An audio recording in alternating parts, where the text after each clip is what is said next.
40년 된 재개발 추진 중인 빌라가 아까워서 못 팔겠다는 사연입니다. 안녕하세요. 신랑과 함께 부인남 유튜브를 보는 게 취미인 30대 초반 2년차 신혼부부입니다. 감사합니다. 올해 초부터 저를 끊임없이 따라다니는 고민이 있어가지고 이렇게 글을 쓰게 되었습니다. 현재 아이는 없고요. 저와 신랑은 아이가 없는 황금 같은 시기에 최대한 많이 모으자는 일념으로 악착같이 저축을 했습니다. 제가 항상 하는 얘기고 잘하고 있는 것 같아서 다행입니다. 하지만 아이 생각이 요즘에 생겨가지고요. 더 이상 이렇게 살 수는 없다라는 결론에 도달했고 재개발을 기대하며 투자용으로 구입한 40년 된 빌라에 거주하고 있습니다. 그러니까 지금 40년 된 빌라에 살고 있는데 아이를 낳아야겠다는 생각이 드니까 이제 골치가 아파지는 거죠.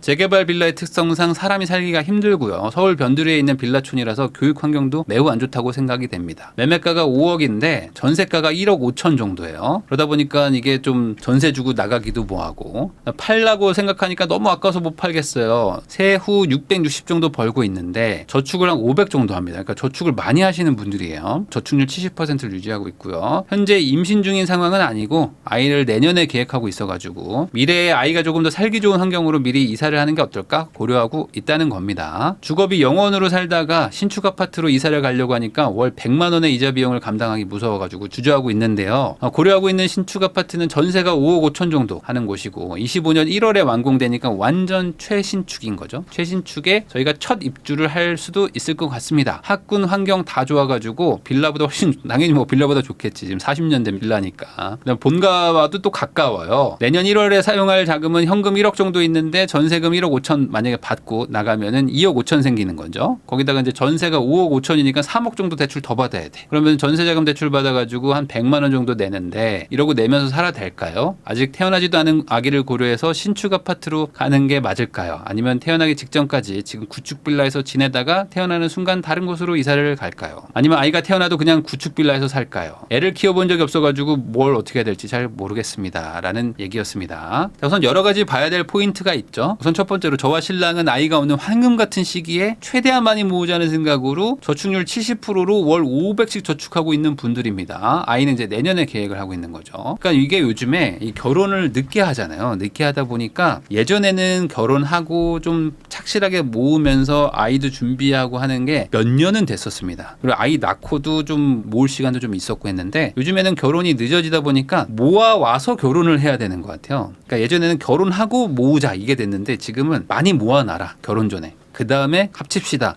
이게 조금 더 트렌드가 된 거죠. 그러니까 반대로 이 결혼 이후에 돈 모으는 게 훨씬 더 힘들어진 것도 맞습니다. 요즘에는 결혼하자마자 아이 갖겠다 이런 분들도 많거든요. 그래서 우선은 지금 이분들이 돈을 잘 모아놨어요. 잘 모았고 지금 1년에 거의 5천 이상 저축할 수 있는 분들이죠. 그리고 1년에 6천 이상 저축을 할 수 있는 분들이기 때문에 지금 이렇게 소득도 잘 모으는 거, 이 습관이 잘 들었다는 거는 상당히 큰 도움이 될 겁니다. 그리고 이제 이런 것도 있어요. 2년차 신혼부부인데 재개발을 기대하면서 투자용으로 구입한 40년 된 빌라에 거주하고 있다는 거예요. 그러면 한 2, 3년 정도 전에 샀겠죠? 근데 매매가가 5억이래요. 근데 주거비 0원에 산다고 했어요. 그 말은 뭘까요? 지금 모은 돈으로 대출 없이 재개발 빌라를 산 것 같아요. 그러니까 한마디로 대출이자가 지금 0인 상태인데 어쨌든 뭐 낡았지만 내 집에서 살고 있어요. 근데 갑자기 여기서 이제 전세 주고 나가서 뭐 대출 받고 해가지고 월 100만 원씩 이자로 내려니까 이거 답답한데 갑자기 마음이 막 확 무거워지는 거죠. 그래서 지금 걱정들을 하시고 있는 것 같은데 어찌됐든 간에 지금 모은 돈으로 대출 없이 재개발 빌라를 샀다는 거면 전 재산을 재개발에 올인한 거라고 볼 수 있을 것 같습니다. 제가 항상 말하지만 재개발 재건축은 돈 많은 사람들이 하는 거거든요. 그러면 이분들은 한 5억 있으니까 돈 많은 거 아닙니까? 라고 말을 하실 수도 있지만 돈이 많다는 거의 의미는 뭐냐면 내가 여윳돈이 많다는 거죠. 그러니까 이거 개발 안 돼도 난 상관없어. 뭐 이거 개발 안 돼도 나 그냥 뭐 살든지 뭐 이래도 아무 문제 없어라는 분들이 이런 걸 투자하는 거라는 거입니다. 그래서 이걸 재개발 재건축 투자를 이제 젊은 분들이 이제 여기에 재산을 올인하는 분들도 있는데 이게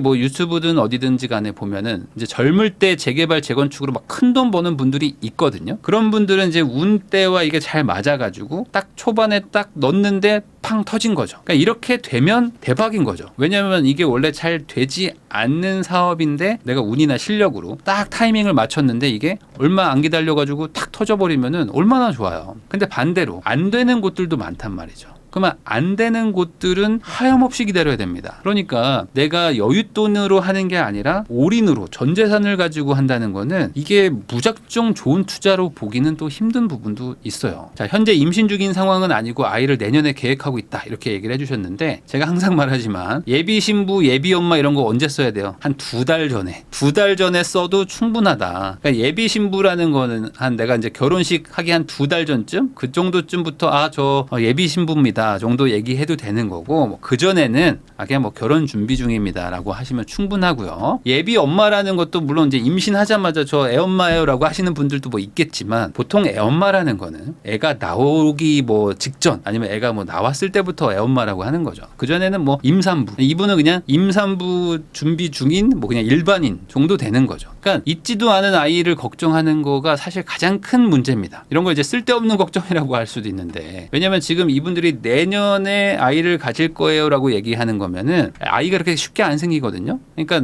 아이를 갖고 싶어도 한 반년에서 1년 걸리는 분들도 많아요. 뭐 1년 이상 걸리는 분들도 많고. 그럼 지금부터 준비를 뭐 이렇게 계획대로 한다고 해도 한 26년에나 임신을 해가지고 이제 실제로 또 한 10달 기다려야 되니까 27년 초에 막 출산할 수도 있고 뭐 이렇습니다. 그러니까 지금 걱정할 필요가 전혀 없는 상황이라고 보시면 돼요. 그런데 이분이 왜 이런 고민을 할까가 사실 중요하잖아요. 저는 그 마음을 잘 압니다. 왜 그러냐? 이분이 지금 고려하고 있는 게 뭐예요? 나는 지금 40년 된 빌라에서 거주를 하고 있는데 이분은 신축 아파트를 보고 있어요. 이 신축 아파트가 전세가 5억 5천 정도 된대요. 그리고 25년 1월에 준공이라고 합니다. 자, 거기다가 이제 본가와 가깝다 이런 것들을 지금 보잖아요. 그러면 이제 어떤 느낌이 드세요? 나는 지금 전세 1억 5천짜리라는 집이면은 서울에서도 1억 5천이면 싼 집이죠. 싼 집이라는 거는 아마 주변 환경이나 이런 게 되게 안 좋을 겁니다. 우리 집도 안 좋을 거고 주변도 지금 재개발 추진하고 있으니까 당연히 좀 상황이 안 좋겠죠. 근데 거기서 거주를 하고 있어. 이게 쉽지가 않아요. 여러분들도 이런 집을 막상 가가지고 내가 살겠다라고 생각해보면 그래 처음엔 뭐 몸테크 하지 라고 생각은 하시겠지만 이거 언제 끝나냐라고 하면서 계속 몸테크를 무한정한다는 것도 쉽지 않고 살다 보면 불편한 거는 매일 찾아오는데 돈을 벌 수 있는 기회는 멀리 있는 것 같고 하면서 막 마음도 답답하거든요. 근데 그 상황에서 신축 아파트를 딱 보니까 어떤 생각이 듭니까? 이제 이성적인 판단이 안 되는 거죠. 내가 20년 된 차를 타고 다닌다고 칠게요. 근데 내가 어느 순간 뭐 우연찮은 계기로 신차 매장에 딱 가가지고 시승을 한번 해본 거야. 그러면은 뭐 무조건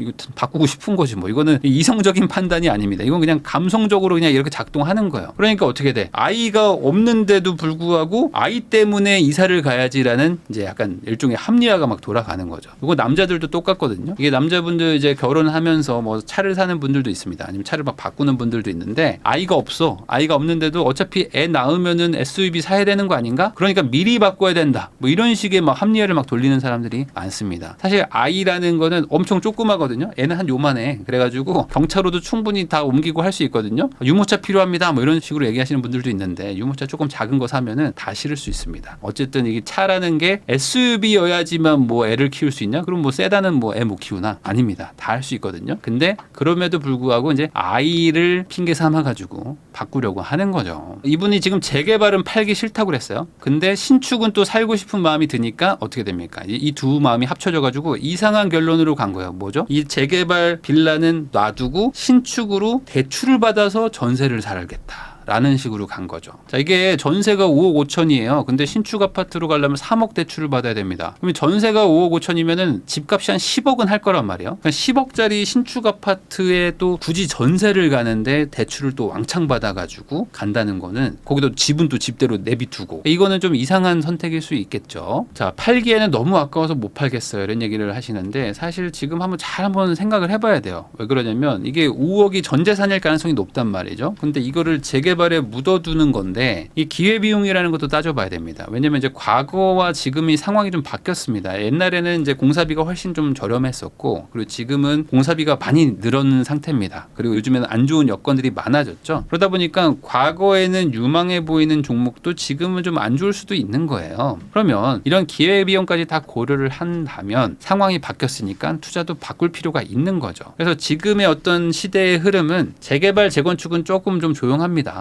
조용합니다. 조용하고 서울의 뭐 신축의 대단지 이쪽으로 사람들이 많이 포커싱을 맞추고 있어요. 그러다 보니까 어떤 분들은 그러면 나도 재개발 재건축을 가지고 있으면 얘도 서울의 신축으로 바뀔 거 아닙니까? 그러니까 좋은 투자 아닌가요? 라고 생각하실 수도 있는데 이렇게 바뀌기가 지금 이제 끝난 거죠. 이게 안 되는 거예요. 바뀌면 좋은데 안 바뀔 것 같으니까 재개발 재건축이 지금 확 다운이 된 거거든요. 이거 쉽지 않은데? 라는 생각으로 지금 사람들이 바뀐 거죠. 그러니까 지금은 재개발 재건축을 들고 있기보다는 서울 신축을 차라리 뭐 살 수 있다면 뭐 이쪽으로 가든지 뭔가 좀 대단지에 살기 좋은 그런 쪽으로 가 있는 거죠. 미래에 바뀌기보다는 현실이 조금 더 가까운 거니까. 시장의 흐름이 바뀌었다는 것도 좀 알고 계셔야 되고, 그래서 가장 먼저 하셔야 될 거는 이겁니다. 이 현재 시세를 파악을 해야 되는 거죠. 대부분 내가 팔기 아까워요, 못 팔겠어요 하시는 분들은 내놓지도 않는 경우가 많습니다. 그래서 안 내놔. 그러니까 지금 내가 매매가가 뭐 5억이라고 생각하고 있지만 실제로 뭐 4억일 수도 있고 뭐 6억일 수도 있고 알 수가 없습니다. 그리고 뭐 전세도 뭐 내놔 보셨을 수도 있겠지만 이 시세에 대한 내가 좀 불확실성이 있을 수도 있고, 거기다가 매각을 할 수 있는 상황인지도 한번 따져도 봐야 됩니다. 왜냐면 이게 지금 아마 빌라 뭐 한 칸일 것 같은데, 그러면 이거 빌라를 지금 어쨌든 다주택 규제가 있는 상황에서 이걸 살 것인가, 이 사줄 사람이 있나, 이런 것들도 좀 생각을 해봐야 되는 거죠. 그러니까 이런 거를 지금 사주려면 뭐 다주택인 분들이 좀 사주거나 해야 되는데 아직 뭐 규제도 있고 뭐 그러다 보니까 이게 팔리는가 또 한번 고민을 해봐야 되는 거예요. 그래가지고 이게 매각을 해보려고 했는데 손해가 너무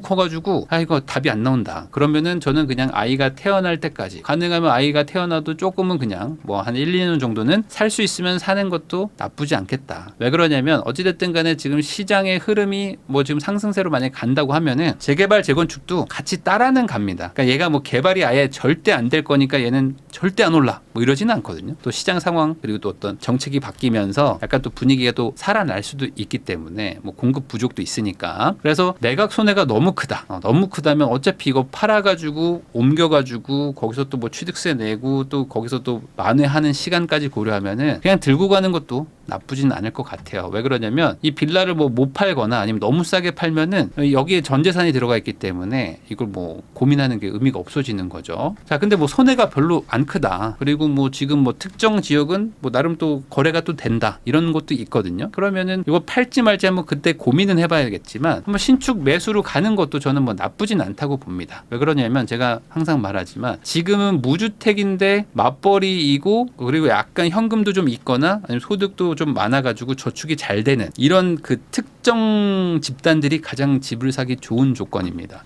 이분들도 약간 그런 거에 맞을 수도 있거든요. 손해가 별로 없이 집을 잘 팔 수 있다면. 그래서 현금 5억 정도가 만약에 생긴다. 거기다가 아까 말한 대로 현금이 또 있으세요. 그러면은 한 6억 정도 됩니다. 6억에다가 뭐 신용대출 조금 받고 그리고 뭐 전세도 끼고 하면은 뭐 10억짜리도 충분히 막 살 수도 있는 정도. 그러니까 자금이 없는 분들은 아니에요. 그러면 이게 뭐 25평대로 막 접근해 보면은 신축도 살 수도 있고 30평대도 괜찮은 것들도 살 수 있는 그런 상황이니까 저는 오히려 이렇게 생각해 보시는 것도 괜찮지 않을까. 그래서 내가 뭔가에 그 하나 딱 그 집착이 생겨가지고 난 이건 못 팔겠다라고 생각하시면 또 안 되고, 반대로 난 여기 무조건 살아야 되는데 그러니까 여기는 살고 싶은데 이건 못 팔겠으니까 전세로 가야지 뭐 이런 식으로 비이성적인 생각을 하시기보다는 오히려 이거를 그냥 좀 차근히 카드들을 좀 책상 위에 올려놓고 내가 뭘 하는 게 지금 가장 맞을까라고 한번 생각해 보는 게 중요합니다. 내가 샀다고 해서 이게 내 평생 나랑 같이 가야 되는 그런 동반자도 아니고, 내가 뭐 못 샀다고 해서 뭐 후회할 것도 아니고, 이게 어차피 뭐 이거를 사도 되고 저거를 사도 되고 뭐 부동산이라는 게 얘만 올라가는데 얘는 절대 안 올라가고 뭐 이런 것도 아니거든요. 그러니까 지금 이 시절에 우리 집의 상황에 맞춰가지고 적정한 걸 사자라고 생각하시면 좋을 것 같습니다. 저는 재개발 재건축 시기가 분명히 온다고 생각하거든요. 재개발 재건축의 어떤 시대 흐름은 또 올 겁니다. 분명히 오고요. 근데 시간이 조금 걸릴 뿐이지 다시 올 거고, 결국에 이 서울 수도권의 노후 단지들, 입지 좋은 노후 지역들이 너무 많아요. 그러니까 이런 곳들은 분명히 한 번 더 옵니다. 근데 이게 언제 올지 모르기 때문에 우리가 전 재산을 들고 이거를 이제 기다리기는 아직은 좀 리스크가 크다라고 생각하시면 될 것 같아요. 그러니까 우리는 그게 나쁘다는 게 아니라 그게 우리한테 맞지 않는다. 잘 맞지 않는 상황과 여력이니까 나는 여기서는 다른 선택으로 한번 대안을 찾아보는 것도 괜찮다라는 정도로 생각을 정리하시면 조금 선택하시는 데 도움이 될 것 같습니다.